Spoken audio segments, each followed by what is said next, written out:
It was God's will, indeed. Wednesday night I was on my own in London. Such a void in the schedule gives me the chance to taxi in from Chelsea Harbour to central London to Foyles, my favourite bookstore in all the world.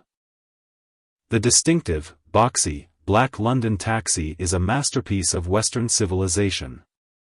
In no other city can one navigate urban traffic in a cleaner, more spacious, more professionally operated vessel at a more reasonable price. Unlike the usually filthy, dinged-up yellow cabs of Manhattan, often driven as if they were offensive military weapons, a London cab is a parlour on wheels, and depending on how chatty the one is who ends up picking up your fare, it can be almost like a confessional booth.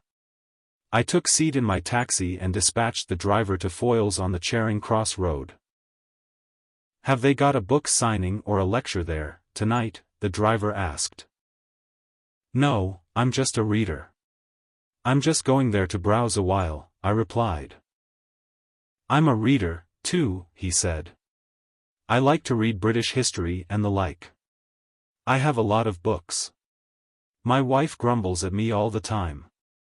They take up a lot of space, you know." I empathized with his spatial constraints and spousal grievances. "Have you tried any of these new e-readers?" I inquired. "Not really a proper book, is it?" he objected. "My sentiments, exactly. Do you have any children who might like to inherit your library?" "I've a daughter. She's in the university. She may want some of them one day, but I suspect she'll just sell them all to the auction house. I don't even like to think of it." "Me, neither," he said. "I'm a keeper, I am. Me wife, she's a reader, but she'll buy 'em second hand, then take 'em to the poorhouse when she's done." "A better soul than me she is," I said. "You and me, both," as he edged the taxi almost onto the curb to permit the oncoming vehicle to make its way past us on the very narrow cross street. I said, "About a third of my library is history and biography, a third business and economics, and a third theology. The wife has most of the fiction down in the basement." "Theology," he exclaimed, "why, that's what me daughter's a studyin' at the university. I have 2 sons studying theology," I boasted. "One son is at a small Baptist seminary in Minneapolis, and another, an adopted son from Africa, is working on his doctorate at the Southern Baptist Theological Seminary in Louisville, Kentucky. Are they called to be ministers of the gospel?" "Marshall definitely feels lead to preaching ministry. Diudon wants to return to Cameroon to teach in and maybe one day even lead the seminary there near his hometown, but he's a mighty preacher, and I can't imagine him without a pulpit, as well." "Are you a churchman, yourself?" he asked, "a Baptist?"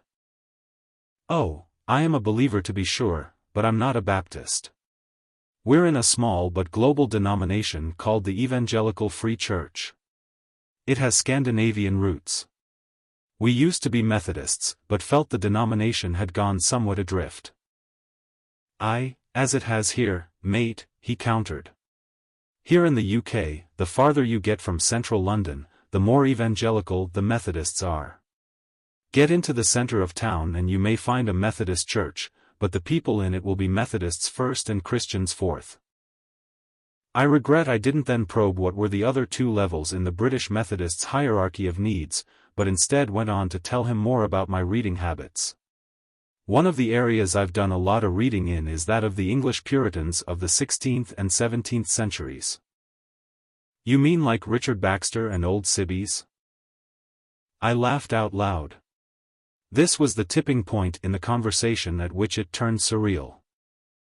"Yes, and John Owen and Jeremiah Burroughs," I replied. "Ah, Owen, the Prince of the Puritans. And Thomas Brooks and John Flavel," he volleyed back. "And, later, John Newton. Amazing grace, how sweet the sound that saved a wretch like me. I once was lost, but now am found, was blind, but now I see," he bellowed.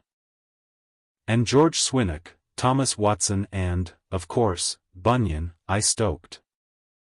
"John Bunyan. Was there ever another like him, he said, accelerating through the intersection. A Pilgrim's Progress has sold more books in the English language than any other book but the Bible, I affirmed. And what a story it tells, he said. We've met every one of those characters along our own ways, have we not? The traffic had us stopped, now. The conversation subsided momentarily, then he said, I'll go out a limb here, mate. It's just my own opinion, but if you strip Christian Reformed theology out of the story of Great Britain, you've got nothing left in it that would have made her great. This from my taxi driver. Are you familiar with an American preacher by the name of Tim Keller? He asked. Yes, I am. I've read his books and heard him preach a couple of times. I really like what the man has to say, he replied. We can't leave the gospel a hangin' back in the years gone by. It's as relevant today as when God first spoke it, and Keller I think does a real fine job of makin' it relevant to the day. Well, since you've mentioned Keller, I said, I told you my son was in the seminary in Minneapolis. He's studying under a pastor there by the name of John Piper. Are you familiar with him? John Piper, he said in a stop the car kind of way that, well, actually stopped the car. My lands.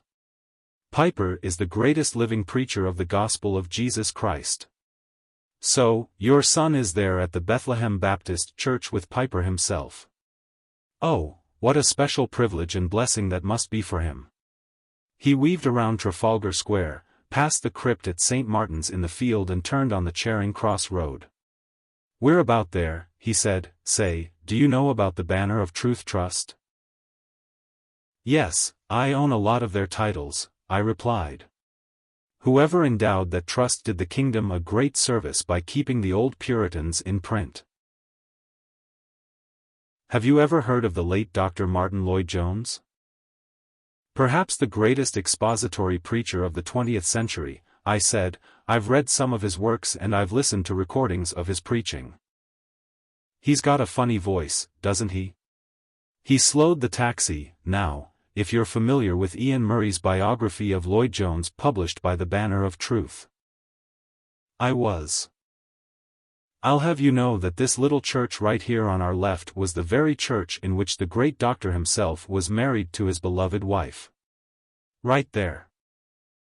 The building was but a dark, unlit interruption of the architecture on a block otherwise sparkling with the lights and adornments of the London theatre district.